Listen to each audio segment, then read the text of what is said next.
The music was playing, guests were smiling, and everything seemed perfect as the bride walked down the aisle. But just as the officiant asked if anyone had any objections, a voice cut through the air like a knife. It was a young black girl, no older than 15, standing up from her seat with tears in her eyes and a tremble in her voice. She wasn't just anyone, she was the groom's daughter. All eyes turned to her as she took a deep breath and said 5 words that brought the entire ceremony to a halt. Asterisk, she's not who you think. Asterisk. The groom, her father, looked shocked. The bride froze, clutching her bouquet tighter. A hush fell over the crowd as the girl stepped forward, shaking but determined. For weeks, she had been trying to tell her dad something, but no one believed her. Everyone thought she was just acting out, jealous of her dad's new relationship. But what she knew, what she had found out, was something much darker than anyone expected, and now she wasn't holding back. The truth she revealed didn't just ruin a wedding. It left everyone speechless, including the bride herself. What came next? Screams, gasps, phones pulled out, and then the call to 911. This wasn't a simple case of cold feet or last-minute jitters. It was a secret that could change everything, and it nearly did. What had this girl uncovered? What pushed her to speak up in front of everyone, risking it all? And why did her father, who had once dismissed her warnings, finally take action that same moment? Before you jump to conclusions, keep watching.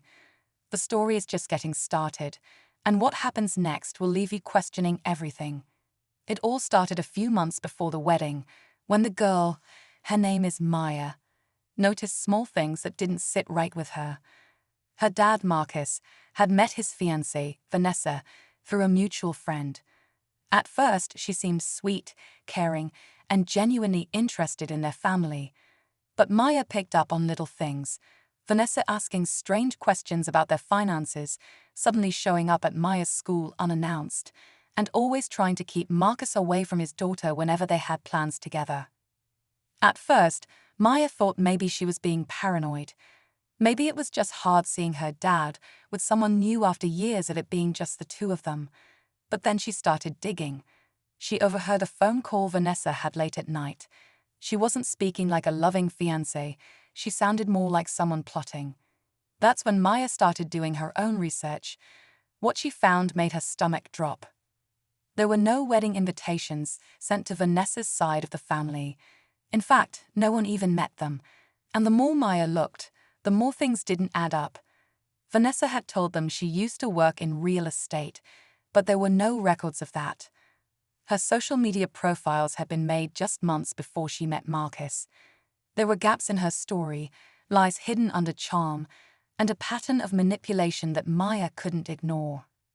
She tried to tell her dad, but each time he brushed it off, said Maya was being dramatic or just scared of change. But Maya knew the truth, and she knew she couldn't let him walk down the aisle without knowing what she'd uncovered. So on the biggest day of his life, she stood up, and everything started to unravel. As Maya stood at the altar, her voice breaking but clear, the room filled with whispers and side-eyes. Vanessa's expression shifted from surprise to something colder, controlled, like she'd practiced this moment in her head. Marcus looked between them, confusion on his face, torn between the woman he was about to marry and the daughter he had raised alone for years. Maya didn't hold back. She told everyone about the strange phone calls, the fake job history, and the online searches that led her to discover that Vanessa had been engaged twice before, both times to men who lost large sums of money and mysteriously vanished from her life right after calling off the wedding. There were no police reports, no lawsuits, no public accusations, just silence and clean exits. Too clean, too perfect. The crowd gasped, but Marcus still couldn't process it. His heart wanted to believe Vanessa. She had comforted him after his divorce, helped him rebuild his confidence, and treated him like a king. But deep down, there was a flicker of doubt. He remembered the times Vanessa tried to isolate him from friends, from family, even from Maya. Meanwhile, Vanessa stayed eerily calm. She denied everything, of course. Said Maya was troubled, that she'd always had issues with boundaries, even hinted that Maya might be acting out because of emotional instability. That moment changed the energy in the room.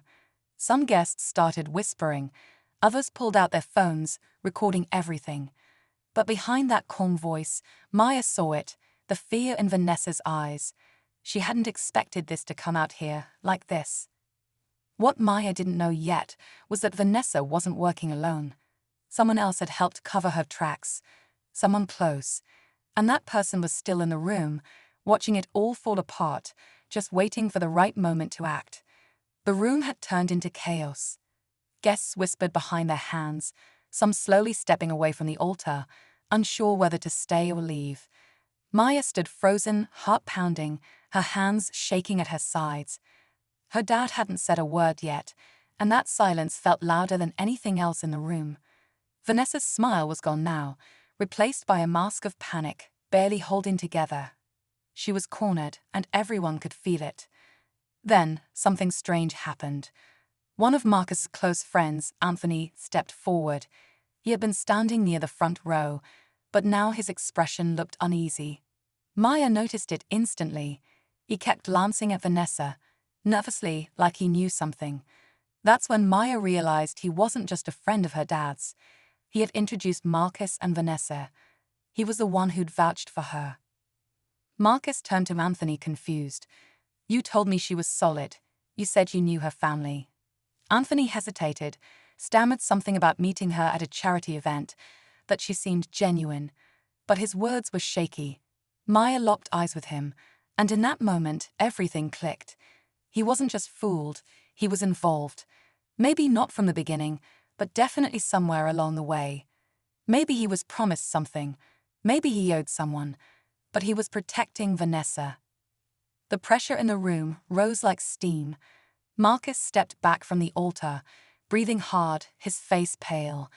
Maya reached into her purse and pulled out a folder she had kept with her, just in case. Screenshots, printouts, evidence. She handed it to her dad with trembling hands. And as he flipped through the pages, his face falling more with each one, Vanessa made a sudden move. Not toward him, not toward Maya, but toward the exit. Fast, too fast. As Vanessa bolted for the exit, heels clacking across the marble floor, a wave of confusion hit the room. Some guests gasped, others instinctively stepped aside. Marcus, still gripping the folder, shouted her name, but she didn't stop. That's when one of the groomsmen, reacting without thinking, moved to block her path. She shoved past him, almost knocking over an elderly guest, and that's when it happened. Her phone slipped from her purse and skidded across the floor. Maya rushed forward, grabbing it before anyone else could. She unlocked it using the facial recognition, while Vanessa was still scrambling to push through the double doors. What she found inside wasn't just proof, it was a whole plan. Messages, voice memos, even bank transfers. But the name that popped up most? Anthony. The same Anthony now standing stone-faced, eyes locked on the phone in Maya's hands. Everything started clicking into place. Vanessa wasn't just in it for the money. This was bigger. There were accounts under Marcus's name he never opened, loans he didn't apply for, and business deals he never agreed to. Somehow, they had started draining him financially before the wedding even happened. It wasn't just a con, it was a setup. And Anthony had been the one feeding her information the whole time. Access to Marcus's schedule, his private files, even Maya's school records. Marcus finally snapped out of it and turned to Anthony, rage overtaking shock. "You brought her into my life. Why?" But before Anthony could answer, Maya's phone rang. Unknown number. She hesitated, answered, and a voice, cold and unfamiliar, said only one thing. "You were supposed to stay quiet." The call ended. Now it was no longer just about a broken wedding. Someone else was watching, and they weren't done yet. Maya's hands shook as she lowered the phone. The room had gone dead silent again. Marcus, still holding the folder of proof, turned to her, his voice low and tight. What do they say? Maya swallowed hard. They knew. They were watching. They wanted me to stay quiet. Before anyone could react, the church doors swung open. 2 police officers stepped inside, called in earlier when things first started spiraling. One of the guests had quietly dialed 911 during the outburst, sensing things were far from normal. Marcus waved them over, pointing toward the exit. She ran. Her name's Vanessa. She's not who she says she is. But Vanessa hadn't gotten far. Outside, near the parking lot, officers found her pacing beside a rental car packed with bags, clothes, burner phones, multiple IDs. She didn't even resist. Her hands shook as they cuffed her, but she kept repeating the same thing under her breath. It wasn't supposed to go this way. Back inside, Anthony tried to slip out unnoticed, but Maya was quicker. "Stop him," she yelled, pointing directly at him. The officers turned and quickly intercepted him. At first, he denied everything, but Vanessa's phone, now in their hands, had messages that said otherwise. He'd helped her reroute money, even coached her on how to win Marcus's trust. All for a cut, all for greed. Marcus stood beside his daughter, heartbroken but relieved. "I should have listened," he said, his voice cracking. "I'm sorry." Maya hugged him tightly, for the first time in weeks feeling safe. Just as everyone started to breathe again, Maya's phone buzzed once more. A text this time. No name, just a message. "You stopped one, but not all of us." And with that, the screen went black. The danger was over, for now. But the game, it wasn't finished. In the days that followed, everything slowly began to settle. The wedding, of course, was called off, and Marcus spent hours with detectives going through every document Vanessa and Anthony had touched. With Maya's help, they were able to trace most of the stolen funds and shut down the fake accounts. Vanessa faced several charges including fraud and identity theft, while Anthony was also arrested for conspiracy and financial crimes. It was clear now, this wasn't just a love story gone wrong. It had been a full-blown scheme, and Maya had stopped it just in time. Marcus couldn't believe how close he had come to losing everything: his money, his peace, and most of all, his daughter. He apologized to Maya again and again, not just for not listening, but for ever doubting her heart. They started going to therapy together, rebuilding their trust one step at a time. The bond they had nearly lost was stronger than ever now. Maya went back to school with a new sense of clarity and strength. She'd never expected to be the one to uncover a crime like this, but she learned that trusting your gut, especially when it comes to protecting the people you love, is never wrong.